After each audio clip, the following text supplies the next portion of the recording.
The man who would come to be known as Rajneesh was born Chandra Mohan Jain in 1931, the oldest of 11 children born to a cloth merchant in Kuchwada, a small village in India's Madhya Pradesh state. He was allowed to live with his grandparents until his grandfather died when he was 7, and he was sent to the city of Gandharwara at 8 to live with his parents. At age 15, his girlfriend died from typhoid, which would lead to a preoccupation with death. Jain completed his BA in philosophy in 1955, and in 1957 he got a master's in the same field. After getting his MA, Jain became a lecturer at Raipur Sanskrit College, but was asked to transfer as the vice chancellor saw him as a danger to his students' morality, character, and religion, just in case you want an idea of the type of guy we're dealing with here. In 1958, he transferred to Jabalpur University and was promoted to professor in 1960. Alongside his day job at the university, Jain traveled around India giving lectures critical of socialism, Gandhi, and institutional religion under the name Acharya Rajneesh. His beliefs were considered controversial but also gained him a loyal following. In 1962, Rajneesh began creating 3 to 10-day meditation camps and meditation centers called Jivan Jagruti Kendras, which were formed around his teaching, then called the Life Awakening Movement. After a series of controversial speeches in 1966, he was asked by the university to resign, and did so. In a 1968 series of lectures, published later with the title From Sex to Superconsciousness, Rajneesh attacked Hindu leaders by calling for freer acceptance of sex, and the Indian press began calling him the quote-unquote sex guru. In 1969, he was controversially invited to speak at the Second World Hindu Conference, where he compared the treatment of lower castes and women to that of animals. He controversially stated, "Any religion which considers life meaningless and full of misery and teaches the hatred of life is not a true religion. Religion is an art that shows how to enjoy life." In 1970, Rajneesh moved to Mumbai and initiated his first group of disciples, or neo-sannyasins. Becoming a disciple meant taking on a new name and wearing the traditional orange outfit of an ascetic Hindu holy man, including a mala-beaded necklace carrying a locket with his picture. However, his sannyasins were encouraged to follow a celebratory rather than ascetic lifestyle. Rajneesh himself was not worshipped, but was regarded as a catalytic agent, like a sun encouraging a flower to open. In Mumbai, Rajneesh hired a secretary named Lakshmi Thakasi Kurua, who took on the name Mayoga Lakshmi.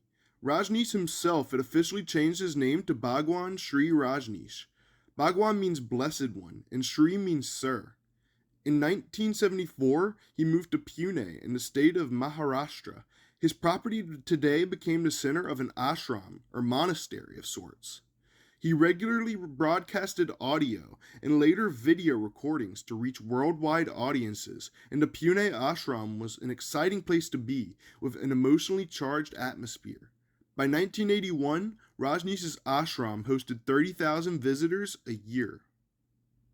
In 1981, Rajneesh hired Sheila Silverman, who changed her name to Ma Anand Sheila to replace Lakshmi as his secretary. Due to increasing tensions surrounding the Pune ashram, alongside criticism of his activities and threats of action by Indian authorities, Rajneesh decided to move to the United States at the request of Sheila and establish a new commune. On June 1st of 1981, Rajneesh traveled to the United States on a tourist visa for quote-unquote medical purposes. He received treatment for a prolapsed disc at a Rajneeshi retreat center in Montclair, New Jersey, spending several months there. Meanwhile, on June 13th, Sheila's husband, John Shelfer, bought a 64,229-acre property known as Big Muddy Ranch for $5.75 million. It was renamed Rancho Rajneesh, and Rajneesh moved there on August 29th. Within a year of arriving, Rajneesh and his followers became embroiled in a series of legal battles with their neighbors and local communities, which felt they were being replaced. In May, the residents of Rancho Rajneesh voted to incorporate the town as Rajneeshpuram. The conflict with local residents escalated, leading to hostility on both sides. In March of 1982, local residents formed a group called Citizens for Constitutional Cities and petitioned the governor to remove the cult. In response, Oregon Governor Vic Atiyeh stated that since their neighbors did not like them, the cult should leave Oregon. In May of 1982, United States Senator Mark Hatfield called the Immigration and Naturalization Service, or INS, in Portland, Oregon, and prompted them to publish a memo stating that the senator was quote-unquote concerned with how this religious cult was endangering the way of life of a small agricultural town and is a threat to public safety. In 1983, the Oregon Attorney General filed a lawsuit seeking to declare the city of Rajneeshpuram void due to alleged violations of the First Amendment. Meanwhile, Rajneesh had withdrawn from public appearances and remained behind the scenes in what the leadership of the commune deemed the period of silence. During this time, only a few of his followers were allowed to communicate with him, including Sheila and his caretaker and girlfriend, Mayoga Vivek. He lived in a trailer next to a covered swimming pool with other amenities and only interacted with his followers via drive-by ceremonies in his Rolls Royce. In 1981, Rajneesh gave Sheila limited power of attorney, but all limits were removed the next year.